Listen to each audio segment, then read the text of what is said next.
Thank you for tuning in to another episode of Life in Basketball. I am one half of your hosting team here on this podcast. My name is Jacob Lane. Alongside of me tonight is my good friend Alex Stengel. How are you, Alex? Hey, good evening, Jacob. How are you guys? I'm doing wonderful, man. It's been a great couple of days since we've released our first podcast, and the reception has been great that we've gotten. So thank you all. If you've been listening, thank you for that. I'm really excited about tonight's guest because we're going to really get into the nuts and bolts of basketball. We've been talking to coaches. We've talked to players, but we're going to get into somebody who really focuses on skill development. So I'm excited tonight to bring in Phil Morrison, who is a basketball trainer here in Louisville. You have probably heard of him, seen him around playing at your local gym, focuses on skill development with the youth and players in town, and also is the creator and founder of Hoops for Christ. Phil, thanks for joining the podcast. How are you, man? Hey, I'm doing good, man. I appreciate you guys. Thank you for having me on. Yeah, absolutely, man. We're excited to talk about basketball with you and the journey that the game has put you through and what your life has looked like because of it. But I want to start with asking you, have you been keeping up with the NBA and the new bubble restart season? And what are you seeing in terms of the quality of basketball? I have, man. I'm actually more of an NBA guy than a college guy. I just love watching the best players in the world. Of course, the talent is a factor, the athleticism is a factor, but as far as skill level themselves, something I'm really obsessed with. I enjoy probably watching the NBA, and it's actually been really, really fun because the level of play has been really high. Yeah. What I assumed with you guys, you know how this is, I assumed for them to take that layoff, which was basically a full off season, and then jump into what they're doing, which the playoffs start next week, so just 8 games. I thought they would be rusty. I thought there would be more injuries right off the bat, but they really haven't skipped a beat. I mean, they look really good as far as your top players and your stars, and you can tell who's really been grinding and training during this time because there's been a few guys that have really surprised people at their play. Yeah, I think the competitiveness has been insane. I was not expecting, like you just mentioned, them to come out and be that good that quickly because everyone was talking about shaking off the rust and how long that would take. And I think the product has been amazing so far. And everybody's geared up for the playoffs. Jacob, I forget, who is your team right now? In terms of who I think is like going to win it all?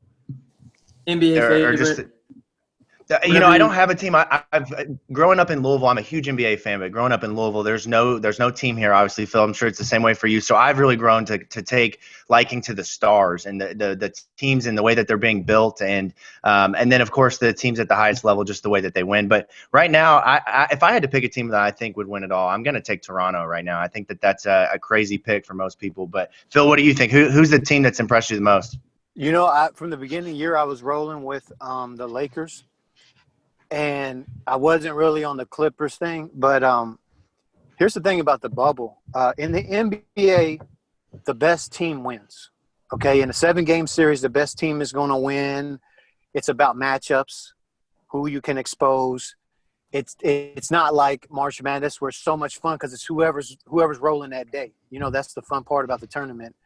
And so, you know, when I looked top to bottom, I thought I would probably say the Lakers would win it. But here's the thing. In the bubble, there's no home court advantage. There's no travel. Everybody gets the same practice time, the same therapy. I mean, it takes away the fact that who cares if you're a 1 seed or an 8 seed? If it's a bad matchup, what you're seeing is all over. Like if Portland slides in there and they play the Lakers, they're like, yo, Portland could, especially the way Dame's playing right now, Portland could give them a lot of trouble. I mean, good. I mean, if the Rockets play well, the way they shoot the ball, I mean, the Rockets could win the championship. So I guess I got to hold to the Lakers, man. But I'm going to be honest with you, it doesn't really matter because it's just an open gym. It's quiet. If you see those cutaway shots, it's just an empty arena, right? You know, with fake noise and those real weird kind of blown up fans behind it. You know what I'm saying? It's like being in an the open virtual gym. fans, yeah.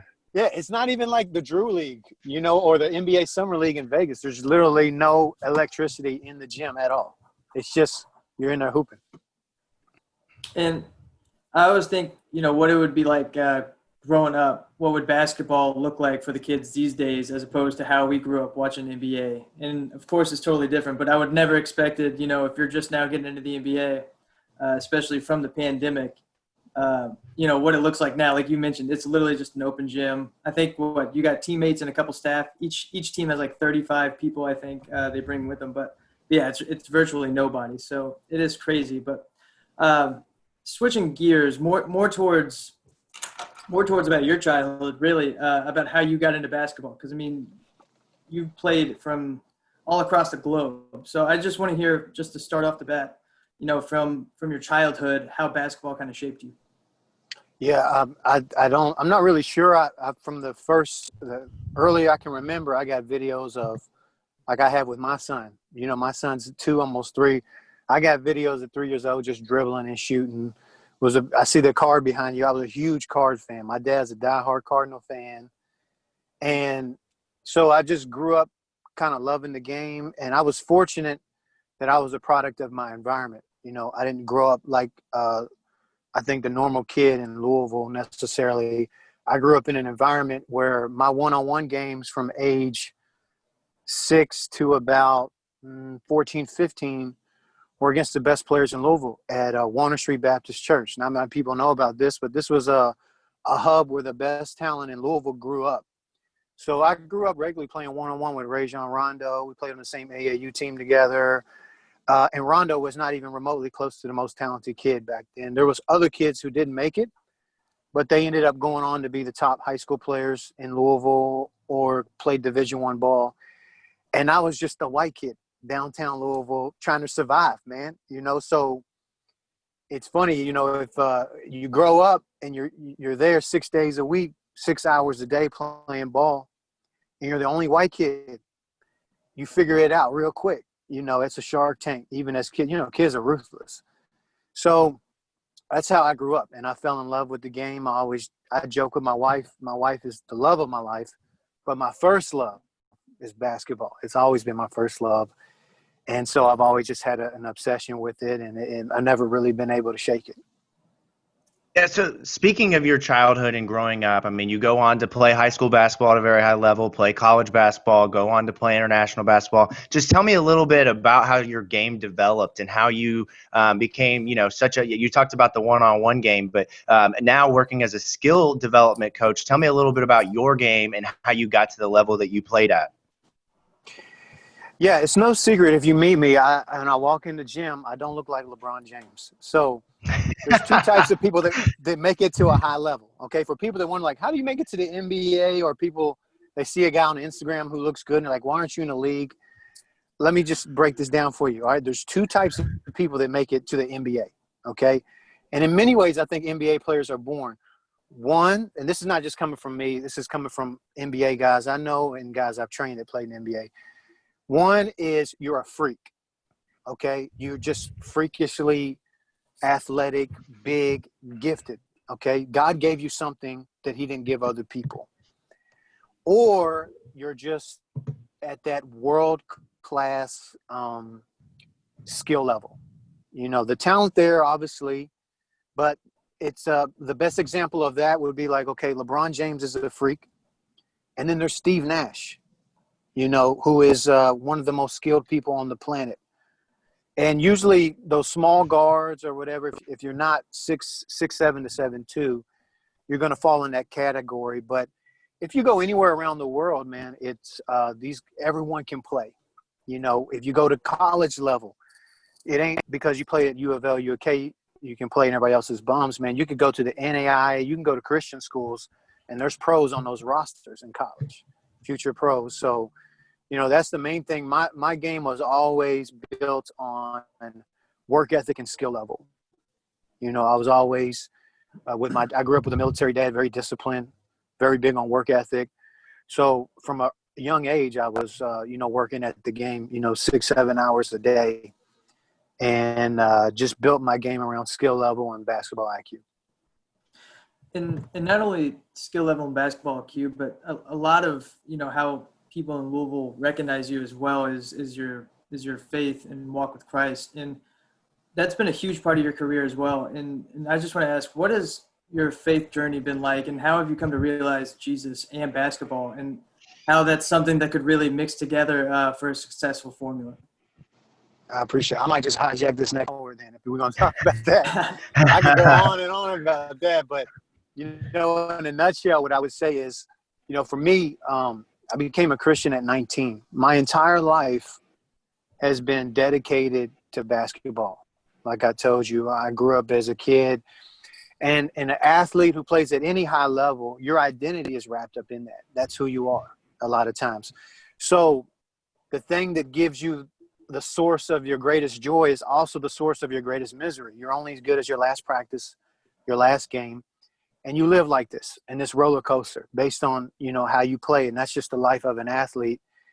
And, at 19, up until that point, I think really my God, what I lived for was basketball. And if you live for your sport, that's a ruthless God to serve, because there's always somebody better. You can't control injuries. You have your ups and downs. And it's just a tough life. That's why I think so many athletes struggle with, just mentally. Mental health is such a big topic nowadays. I think it's because their whole identity is wrapped up into that. For me, when I became a Christian at 19, I actually quit basketball for 2 years. I went 8 months without even touching a ball at 19. So after my freshman year of college, I dropped out, moved back to Louisville, quit college. I had a scholarship, moved back to Louisville, moved in with some of my old buddies. And, all they did was party, sell drugs, and do drugs. And I began to kind of go down that because, when you lose your first love, man, like basketball, it's like a death. It's like grieving someone you love whenever you stop playing your sport. And so I feel that hole with that. And then, long story short, I came to the Lord, heard the gospel, and I quit basketball because I was trying to focus more on my faith. I thought I was actually going to go into ministry and become a pastor. And, after a couple years, I realized that, basketball and sports in general is a tremendous platform to be a light for Christ. And a mentor and a pastor of mine encouraged me not to give it up because I could reach people that maybe a pastor couldn't reach.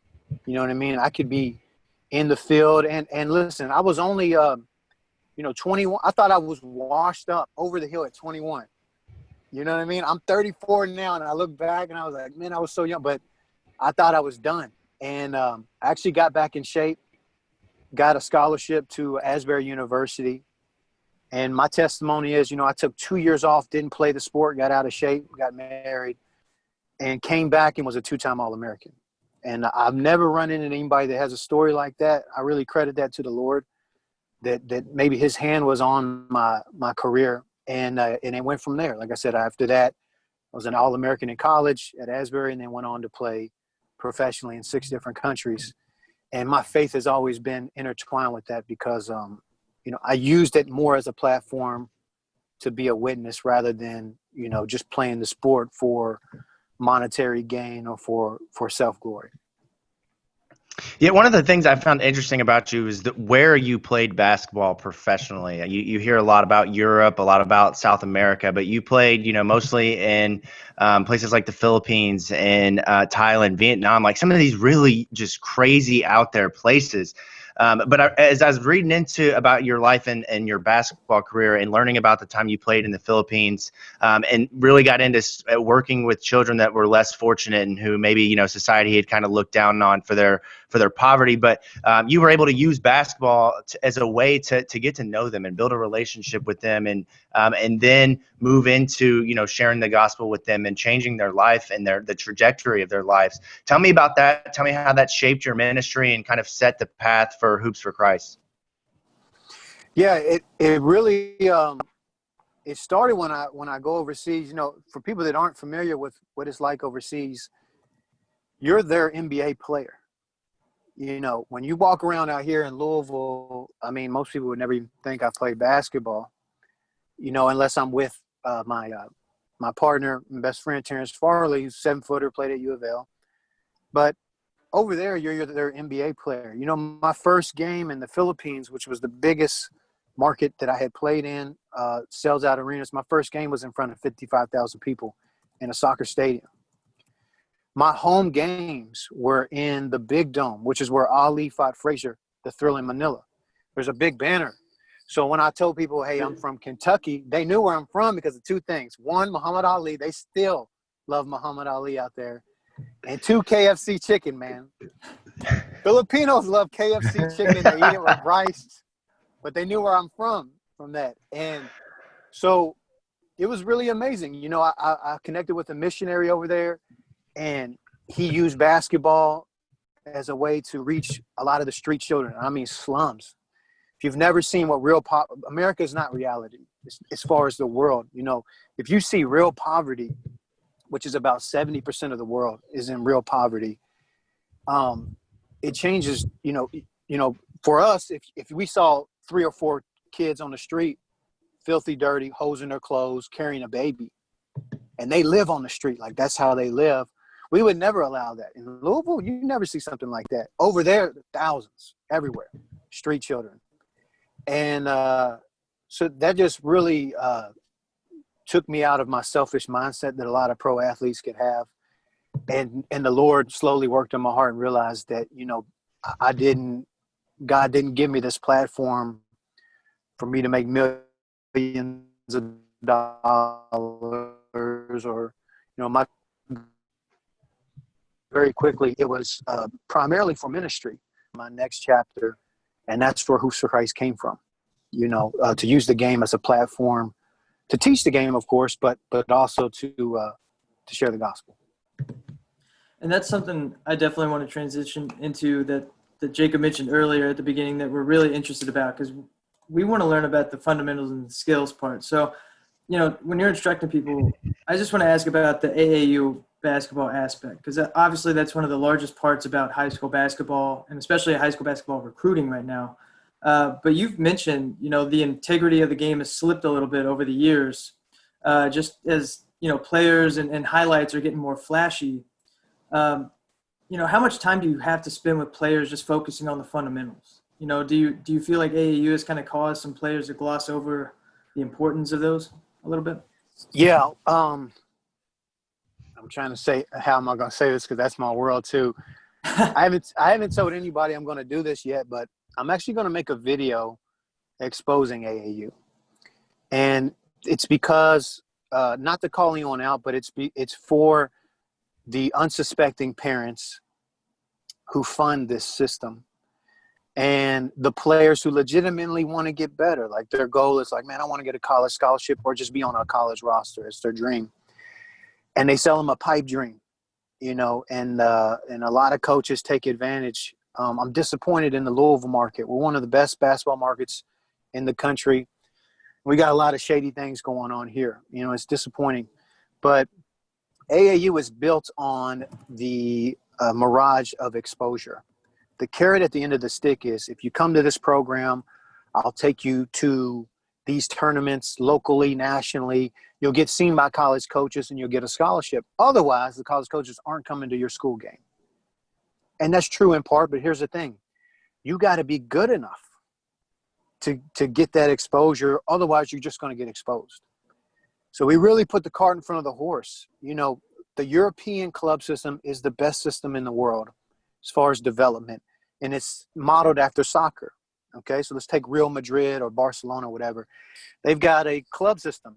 You pay your fees, and from the young age, 5, 6 years old, you train. You primarily train. And you get to play other games against other clubs. So, you know, they call them clubs. We call them AAU here. And the better you are, you move up. And these clubs, they don't produce a million great players, but they do produce a Luka Doncic. He came up through Real Madrid, right? So the better you are, the faster you move up till you get the competitive team. And if you make it to the top pro level, then you make it into the Euro League, Euro Cup, okay? And the best of the best get to make it to the NBA. And you're seeing now, you know, I went last year, I got hired to train UAB, mid-major D1. And I was amazed. I flew down there to Birmingham, trained them for 3 days. And of the 15 people on their roster, 8 of them were international. So over half the roster was international players that took up Division I scholarships. So the rest of the world is catching up, and they figured it out. And I think we have the best players, but we don't have the most skilled and the smartest players, because AAU is built around playing games. Now, here's my simple analogy, and I'll move on from this so I don't take the whole time on this, is if you've got a test to take, do you show up and take, 3 tests without studying? Are you going to have much confidence in the material if you didn't study at all? You just show up? No, obviously not. You would probably spend more time studying the material, getting ready, preparation for the test, so that when you step up to the plate and you got to take that big test, you knock it out of the park. And that's the problem with AAU. Games are the test. Skills training and practice and fundamental development is your studying. We don't study anymore. We just take tests. So when we get to this test, we're sloppy. Fundamentals are sloppy. Footwork sloppy. Basketball IQ is low. So then it becomes football. The best athlete wins. Whoever can run and jump, and we've lost ball movement, footwork. Shooting is at a premium because we can't find shooters. And everybody, because of Instagram, everybody wants to handle the rock. When you play at a high level, 2 dribbles max, and then you kick it. You got to move it. But if you look at the Instagram and how things are, everything is just dribble, dribble, dribble, because it's more attractive. You know what I'm saying? So anyway, that's my rant for it. But I would say, listen, if a player listens to this or a parent listens to this and they want, how could I help my child develop? Think about that analogy, all right? At least 2 to 1. 2 skill workouts, 2 practices, 2 shooting sessions or whatever, 2 of those, as opposed to 1 game. So 2 to 1 ratio. AAU right now is like 3 or 4 to 1. 3-4 games for every 1 practice. So we got it flipped upside down. Wow, that's wild. I had heard a lot about, the AAU system and how that works. And then obviously you hear and see some of the byproducts of that at the college level. And it's crazy, man. But I want to ask you this. So my brother-in-law is a Division III basketball coach. So the last year and a half, I've gotten to watch a lot of basketball being played by guys who look, quite frankly, like me, right? So 5'10", fit, but not like an athlete. And Alex and I went to a game this past year, and I tell you, Phil, it's some of the most skilled basketball I've watched because the guys are out there playing ball the right way. So let me ask you this. Do you feel like the skill level as you go maybe to Division II, maybe you go down to NAIA, do you feel like the true basketball skill level of fundamentals and playing the game the way that it was created to be is better at that level than it is maybe at D1 and also in like the high school AAU realm? I would possibly say that could be the case. The thing is about Division I is to be on Division I in college, that's 0.01%. So that's 0.1% of players are good enough to make it to that level. So in my personal opinion, Division I a lot of times is similar to the NBA. You got to have the whole package. You got to have the size, athleticism, be a freak. Or you've also got a super high-skilled, like a Ryan McMahon. Okay, he's a world-class shooter, very skilled, very smart. So at Division I level, I think you bring it all together, and that's just also from, Asbury. We were NAIA, but we played, 3 or 4 Division I teams every year. Just the speed and athleticism is on another level, Division I. Obviously, it's like you're talking about the D3. Now, that's where I come into play. You're talking to one of those guys right now where you got to rely on skill level and playing smart, okay? I'm not going to out-athlete an athlete. We don't win that game. You know what I'm saying? So you got to play angles. You got to be smart, okay? You don't want to run and gun with them. You want to slow the pace, use the shot clock. You know what I mean? Force them to shoot. Don't, close the paint. Play that pack line that Louisville likes playing right now. So it's just a different form of basketball at the end of the day, But like I said, Division III, you're going to run into pros at Division III. There's guys that can play at that level at every level. And that's my next question is, you hear the term basketball IQ being tossed around a lot these days, but what does that mean in your mind exactly, and how do you teach that to younger guys? The biggest thing is what I've noticed is kids don't actually watch basketball because everything is through Instagram, Facebook, now it's TikTok, lights. So the highlight is the crossover, the deep three-pointer, or the dunk, okay? That has nothing to do with basketball IQ. Basketball IQ is developed by playing the game and watching the game played at a high level. If a kid went to the Division III game, like you mentioned, that your bro coaches, they would learn a lot more from watching that game than they would from watching the top 10, highlights. You get what I'm saying? They would understand about spacing, moving the ball, blocking out. Again, stuff you'll never see an Instagram video on. But that's how you play the game. You know what I mean? So that's the biggest thing about developing IQ. Number one is actually watching the game. And the kids that I work with, whether it be homeschool or younger kids, but even with the college and pro guys I train with, when I say, because everybody has, TiVo, whatever, DVR, I'm like, when you pause and watch something and you rewind it, look past just the highlight and understand, like, just watch their footwork. Like, how did they get open?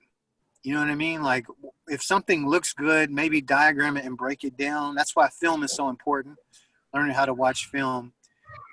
So that's what I would say is just doing that, watching the game, like the full game, all aspects of the game, and then breaking down film. And then when you get on the court, apply it to your skill work when you get on the court. All right, so let me ask you this. I want to focus on you and your career as a trainer now. In your opinion, what is the thing that you offer up that is your specialty? Like, what are you focusing on primarily? And then what do you think that just in terms of equipping players, like how are you sending these players out that you're training to be different in the world of basketball than the guys who are out there maybe doing things not fundamentally, not the right way? Yeah, well, I will say this: there are a lot of good basketball teachers out there. So I don't want to. I hate when I see guys that are everybody else is wrong and I'm the only guy right. I don't want to come off like that. But what I will say is I realized very quickly how I became a pro basketball player is you become a specialist. Okay, so in the NBA and in most places, there's usually your NBA All-Stars and your top guys. Those are world-class guys. That's your LeBron, that's your Steph Curry, that's your Dame Lillard. Those guys can do everything. They're just world-class, gifted in every possible area. 90% of the NBA is comprised of what we call specialists. They get paid millions of dollars to do one thing great. Kyle Korver, world-class shooter. You're not asking him to come in and play lockdown defense to give you 10 rebounds. But if you put him in a corner and he catches it, that's money. You know what I mean? Dennis Rodman, world-class rebounder. So my thing is, as a trainer and then as a player, is to figure out who you are, what's your identity, what makes you valuable to a coach. If you're a good shooter, maybe you can dedicate yourself to shooting 1,000 shots a day and become a great shooter. And there's always a roster spot for a great shooter, always a scholarship for a great shooter. That's what I try to focus on. And I train all skill sets from, obviously I'm more of the point guard guy. And I've really marketed myself as the point guard academy, ball screens, because that's just the trend of the game nowadays. Everything is ball screens. So teaching pick and roll reads, how to play ball screens, things like that. And, I didn't like it at first, but then I realized I need to stop fighting it. I became like the 2-ball dribbling guy, ball handling guy, just because my 2-ball routine is different than anyone else. It's more complicated than Steph Curry's routine. But I've been doing it since I was, 12 years old. And so I developed it at a high level, and I do stuff that no one else on the planet does because I made them up. You know what I mean? I was just trying to find new ways to challenge myself. And so that's really what I focused in on was like, teaching basketball IQ, but being the point guard guy. I'm not going to teach you a drop step dunk. That's just not me. So I'm just dunking donuts nowadays. I'm not doing anything else other than that. So just focus on my skill set, what I'm good at. And, luckily I work with one of the best big man post trainers on the planet in Terrence Farley. So we kind of cover all ends from there. And that's just how I go about skill development. And that brings me to my next question, which is a really good point, is the game of basketball, in my mind, has evolved so fast in the last even just couple of years. When we're talking about big fundamental changes that happen in the league, what's the trickle down effect you're seeing in terms of how that impacts how you train those younger players? I think shooting really. If I said there's one skill, what's the most important skill in basketball? I would say go all in as a kid on shooting. And the reason why is because back in the early 2000s, they got rid of the hand check rule. I don't know if you guys are familiar with that, but that's that old school physical. They can put their hand on you when you dribble that they used to do with Jordan and all these other guys.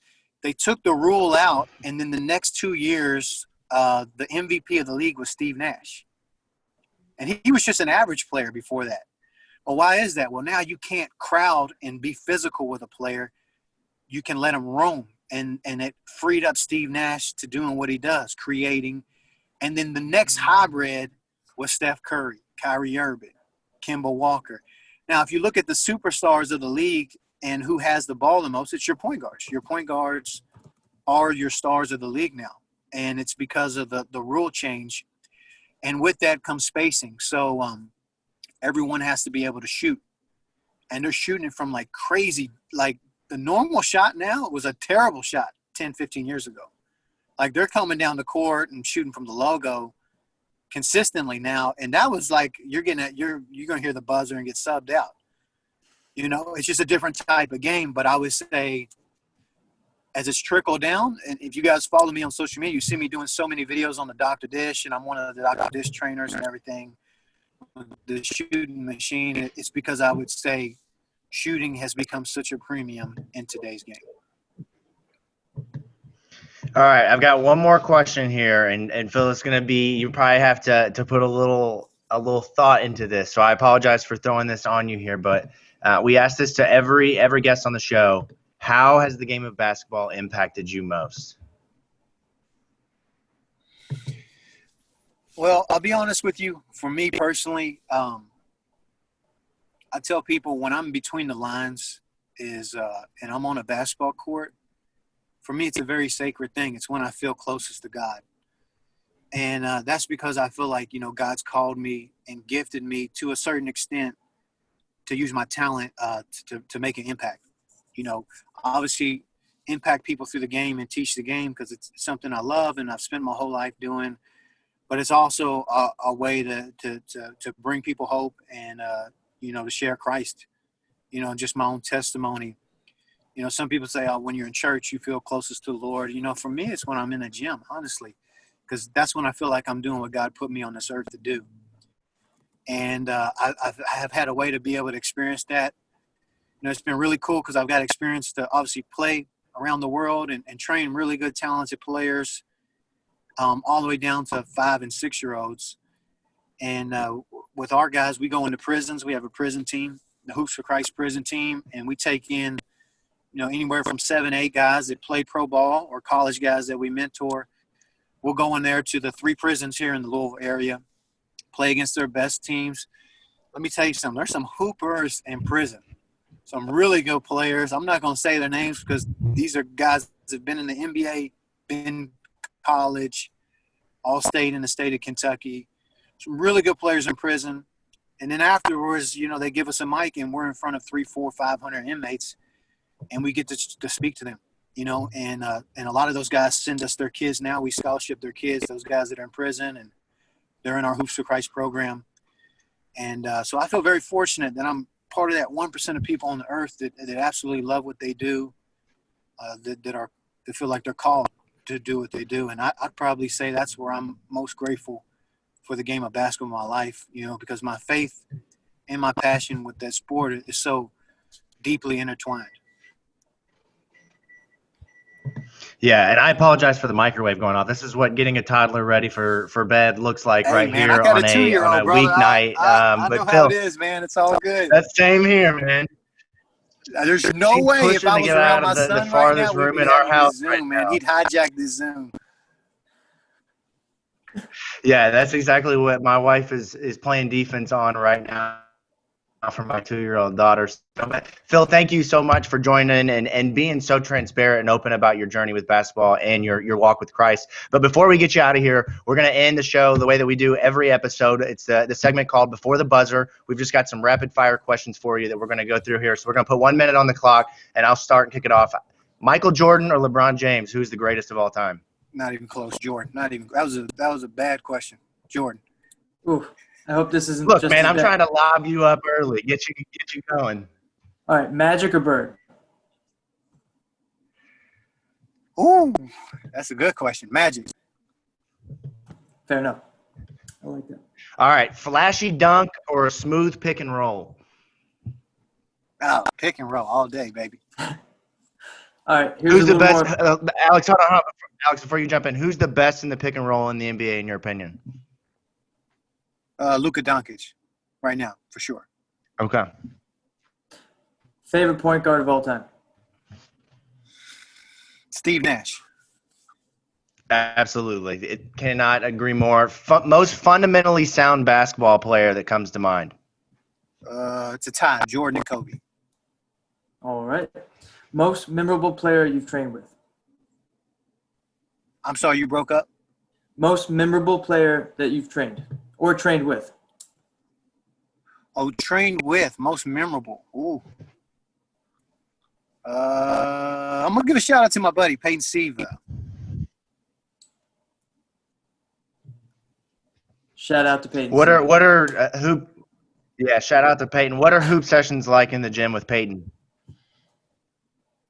Oh, with Peyton? Peyton is very serious. You see his little choir boy smile and his laugh.